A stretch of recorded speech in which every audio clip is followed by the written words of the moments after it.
she's put up a lot with some of the things I've had to go through. Drug addiction, that was a biggie. I was a drug addict for 36 years. I came back from Vietnam and, drugs, and I finally found out through the VA that the reason I was doing the drugs is I was running away from the war.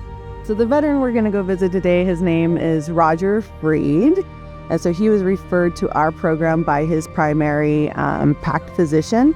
About 6 months after I had my open heart surgery, some of my friends at work kept telling me, go to the VA and get your benefits. It was a lengthy process, a lot of paperwork, and throughout the process, they kept discovering, oh wait, he has Agent Orange. Oh wait, he has ischemic heart. And all those things led to another area that we had to get involved in. And so that was more paperwork and kind of that feeling that we were bouncing from one area to the next, and we didn't really know where we were going. We didn't know where we were supposed to be headed. So we were kind of floating out there by ourselves. But now we have a direct line, a direct access to the people that we need to talk to, and we get a lot more help than at the beginning. A gap in care occurs when a veteran is transitioning from one level of care to the next. It really needs assistance in making sure that their continuum is followed and none of the veterans' needs fall through the cracks. Through talking to multiple different services, we were finding that there was an opportunity to strengthen our care coordination efforts for our veterans with very complex care needs. I think the important thing to note is that for our specific program, a lot of our veterans live as far away as 100 miles. So they're accessing multiple VAs, CBOCs, community care partners, outside physicians, and they're trying to navigate all of that on top of, scheduling appointments with primary care, OT, PT, KT, urology, neurology, sometimes oncology, scheduling virtual appointments with their wound care team, trying to make sure that they have enough medication and supplies, and then trying to arrange travel to make sure that they get to these appointments. And that is extremely overwhelming. So CCICM, it's one phone call. They don't have to spend hours on the phone. January 1st of 2020, he fell and broke his hips.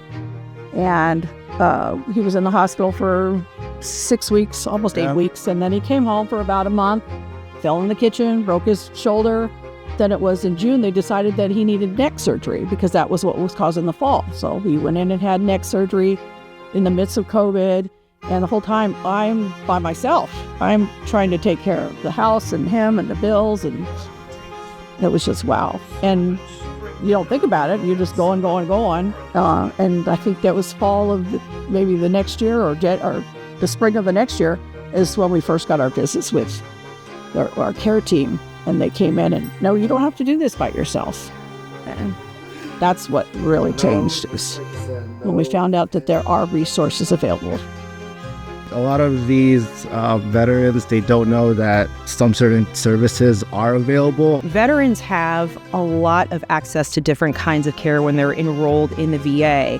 But because there's all these different areas of care that they can have, that doesn't mean all those areas talk to each other naturally. And when we look at our past processes, we found ourselves to be siloed within medical subspecialties, mental health, primary care, you name it.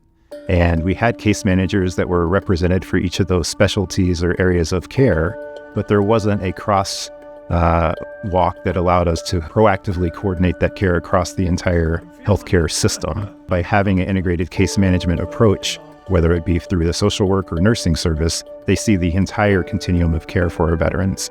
That lead coordinator can help that veteran reduce or eliminate unnecessary hospitalizations and admissions. I finally got qualified for a home care provider, and she was the catalyst I needed to get me back and start doing things.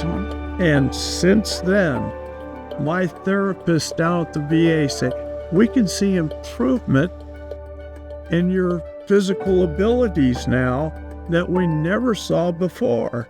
And it was all because of my caregiver. Some of the things that we've been able to do specifically for this veteran is to alleviate some of the burden in accessing care. So how we've done that is, one, we've helped to install a wheelchair ramp in the front.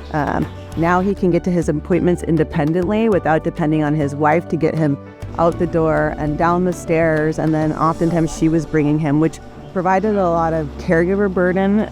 That lift was a major thing. Before we got that, I had to try to get him downstairs, up and down the stairs by myself.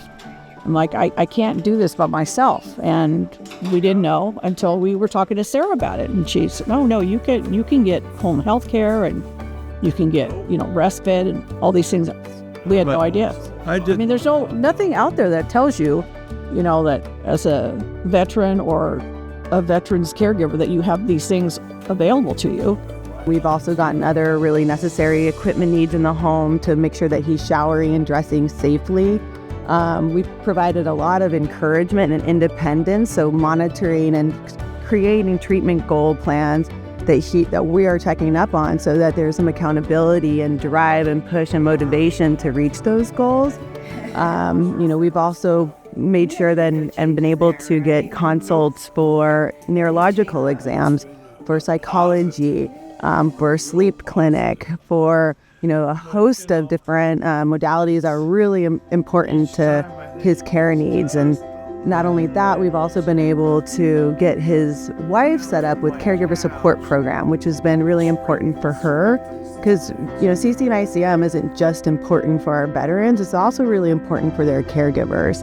For me, they're a huge help because I can go straight to Sarah or even Jason and say, hey, I've got an issue with something. They will ask us, is there anything we need? And there might be something that we're not thinking about that the VA would provide before we didn't have that. We'd be running around like, okay, well, who do we go to? Yeah, the VA can be really daunting and confusing place to navigate. So, he is a frequent user of services here, but that can be hard to coordinate and schedule on your own.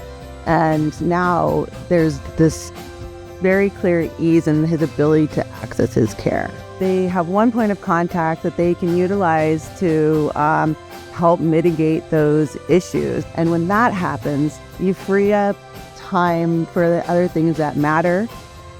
Just a big help, and that's what it's been for me, a big help.